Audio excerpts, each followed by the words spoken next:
ವಿದೇಶದಿಂದ ವಾಪಸ್ ಬರುವಂತೆ ಪ್ರಜ್ವಲ್ ರೇವಣ್ಣಗೆ ದೇವೇಗೌಡ ಖಡಕ್ ವಾರ್ನಿಂಗ್. ಕುಟುಂಬದಿಂದ ಏಕಾಂಗಿಯಾಗ್ತಿದ್ಯಾ ಎಂದು ಎಚ್ಚರಿಕೆ ಕೊಟ್ಟಿದ್ಯಾಕೆ? ಪಿತೂರಿ ಮಾಡಿದವರು ಸೂಕ್ತ ಬೆಲೆ ತೆರಬೇಕಾಗುತ್ತೆ ಅಂತ ಹೇಳಿದ್ಯಾರಿಗೆ? ಈ ಎಲ್ಲ ಸುದ್ದಿಗಳನ್ನು ನೋಡೋಣ ಗೌಡರ ವಾರ್ನಿಂಗ್ ನ್ಯೂಸ್ ಟಾಪ್ 9 ನಲ್ಲಿ. ವಿದೇಶದಲ್ಲಿ ತಲೆಮರೆಸಿಕೊಂಡಿರುವ ಅತ್ಯಾಚಾರ ಆರೋಪಿ ಪ್ರಜ್ವಲ್ ರೇವಣ್ಣ ನಾಪತ್ತೆಯಾಗಿ ಇವತ್ತಿಗೆ 28 ದಿನಗಳು ಕಳೆದಿವೆ. ಎಸ್ಐಟಿ ನೋಟಿಸ್ ಮೇಲೆ ನೋಟಿಸ್ ಕೊಟ್ಟರೂ ಪ್ರಜ್ವಲ್ ಮಾತ್ರ ಕ್ಯಾರೆ ಎಂತಿಲ್ಲ. ಯಾವ ದೇಶದಲ್ಲಿ ಅಡಗಿದ್ದಾರೆ ಎಂಬ ಖಚಿತ ಮಾಹಿತಿಯೂ ಸಿಗ್ತಿಲ್ಲ. ಈ ನಡುವೆ ಪ್ರಜ್ವಲ್ ಎಲ್ಲಿದ್ದರೂ ವಾಪಸ್ ಬಂದು ಬಿಡು ಎಂದು ಕುಮಾರಸ್ವಾಮಿ ಮನವಿ ಮಾಡಿದ್ದ ಬೆನ್ನಲ್ಲೇ ಇದೀಗ ಮಾಜಿ ಪ್ರಧಾನಿ ದೇವೇಗೌಡರು ಕೂಡ ವಿದೇಶದಿಂದ ವಾಪಸ್ ಬರುವಂತೆ ಪ್ರಜ್ವಲ್ ರೇವಣ್ಣಗೆ ಬಹಿರಂಗ ಪತ್ರ ಬರೆದಿದ್ದಾರೆ.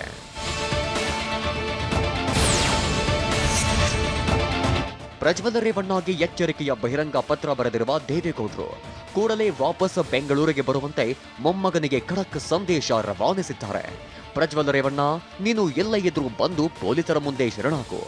ನಿಮ್ಮ ಉಬ್ಬಿದ ರಕ್ತನಾಳಗಳ ಸಮಸ್ಯೆಗೆ ಎವಿಸ್ ಆಸ್ಪತ್ರೆಯಲ್ಲಿ ಕೇವಲ 30 ನಿಮಿಷದ ಲೇಸರ್ ಚಿಕಿತ್ಸೆಯೊಂದಿಗೆ ಮುಕ್ತಿ ಹೊಂದಬಹುದು.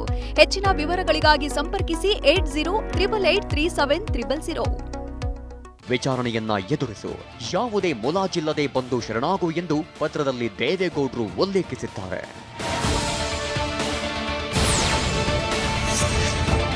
ಪ್ರಜ್ವಲ್ಗೆ ಇದು ನಾನು ಅವರಿಗೆ ಕೊಡುತ್ತಿರುವ ಎಚ್ಚರಿಕೆ ಎಂದು ಕೂಡ ತಿಳಿಯಬೇಕು. ಈ ಎಚ್ಚರಿಕೆಗೆ ಮನ್ನಣೆ ಕೊಡದಿದ್ದಲ್ಲಿ ಅವನು ನನ್ನ ಮತ್ತು ಕುಟುಂಬಸ್ಥರೆಲ್ಲರ ಕೋಪವನ್ನ ಎದುರಿಸಬೇಕಾಗುತ್ತದೆ ಎಂದು ದೇವೇಗೌಡರು ಖಡಕ್ ಆಗಿ ಹೇಳಿದ್ದಾರೆ. ಪ್ರಜ್ವಲ್ ಎಸಗಿದ್ದಾನೆ ಎನ್ನಲಾದ ತಪ್ಪುಗಳನ್ನು ತೀರ್ಮಾನಿಸಲು ಕಾನೂನು ಇದೆ. ಆದರೆ ಈ ಎಚ್ಚರಿಕೆಗೆ ಅವನು ತಲೆಬಾಗದಿದ್ದಲ್ಲಿ ಅವನು ಮನೆಯವರ ಕಣ್ಣಲ್ಲಿ ಏಕಾಂಗಿಯಾಗುವುದರಲ್ಲಿ ಸಂದೇಹವಿಲ್ಲ.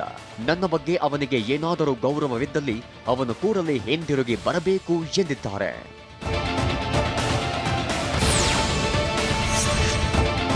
ನಾನು ಮೇ 18ರಂದು ದೇವಸ್ಥಾನಕ್ಕೆ ಹೊರಟಿದ್ದ ಸಂದರ್ಭದಲ್ಲಿ ಪ್ರಜ್ವಲ್ ರೇವಣ್ಣ ಕುರಿತಾಗಿ ಮಾತನಾಡಿದ್ದೆ.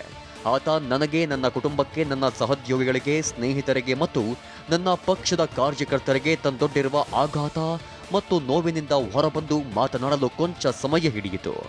ನಾನು ಈಗಾಗಲೇ ಸ್ಪಷ್ಟಪಡಿಸಿರುವ ಹಾಗೆ ಕಾನೂನಿನ ಪ್ರಕಾರ ಅವನು ತಪ್ಪಿತಸ್ಥನೆಂದಾದರೆ ಅವನಿಗೆ ಅತ್ಯಂತ ಕಠಿಣ ಶಿಕ್ಷೆ ವಿಧಿಸಬೇಕು ಎಂದು ದೇವೇಗೌಡರು ಪತ್ರದಲ್ಲಿ ಪ್ರತಿಪಾದಿಸಿದ್ದಾರೆ.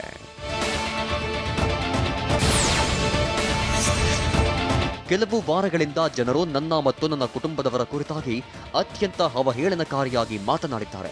ಇದೆಲ್ಲವೂ ನನಗೆ ತಿಳಿದಿದೆ. ನಾನು ಅವರು ಮಾತನಾಡುವುದನ್ನು ನಿಲ್ಲಿಸುವ ಪ್ರಯತ್ನ ಮಾಡುವುದಿಲ್ಲ.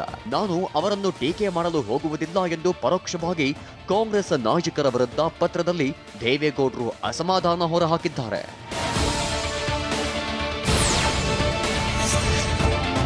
ಈ ಪ್ರಕರಣದ ಎಲ್ಲ ಸತ್ಯಾಂಶಗಳು ಹೊರಬರುವವರೆಗೂ ಅವರು ತಾಳ್ಮೆಯಿಂದ ಕಾಯಬೇಕಿತ್ತು ಎಂದು ಅವರೊಂದಿಗೆ ವಾದಕ್ಕೆ ಇಳಿಯುವುದಿಲ್ಲ.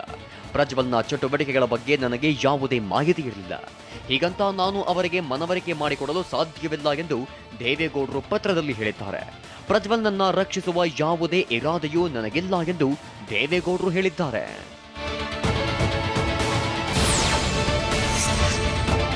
ಪ್ರಜ್ವಲ್ನ ಈಗಿನ ಚಲನವಲನ ಮತ್ತು ಅವನ ವಿದೇಶ ಯಾತ್ರೆ ಬಗ್ಗೆ ನನಗೆ ಏನೂ ತಿಳಿದಿಲ್ಲ ಎಂದು ನಾನು ರಾಜ್ಯದ ಜನರಿಗೆ ಅರ್ಥ ಮಾಡಿಸಲು ಸಾಧ್ಯವಿಲ್ಲ. ನಾನು ನನ್ನ ಆತ್ಮಸಾಕ್ಷಿಗೆ ಮಾತ್ರ ಉತ್ತರಿಸುವೆ. ನನಗೆ ದೇವರಲ್ಲಿ ನಂಬಿಕೆ ಇದೆ ಮತ್ತು ಆ ದೇವರಿಗೆ ಎಲ್ಲ ಸತ್ಯ ತಿಳಿದಿದೆ ಎಂದು ನಾನು ನಂಬಿದ್ದೇನೆ ಅಂತ ದೇವೇಗೌಡರು ಬಹಿರಂಗ ಪತ್ರದಲ್ಲಿ ಉಲ್ಲೇಖಿಸಿದ್ದಾರೆ.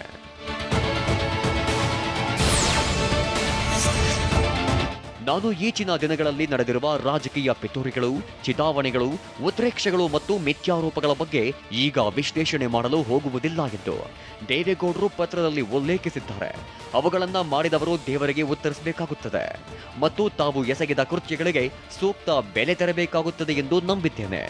ನನ್ನ ಸತ್ಯ ಮತ್ತು ನೋವಿನ ಹೊರೆಯನ್ನ ಭಗವಂತನ ಪಾದ ತಳದಲ್ಲಿ ಇರಿಸಿದ್ದೇನೆ ಎಂದು ವಿರೋಧಿಗಳಿಗೆ ಟಾಂಗ್ ಕೊಟ್ಟಿದ್ದಾರೆ.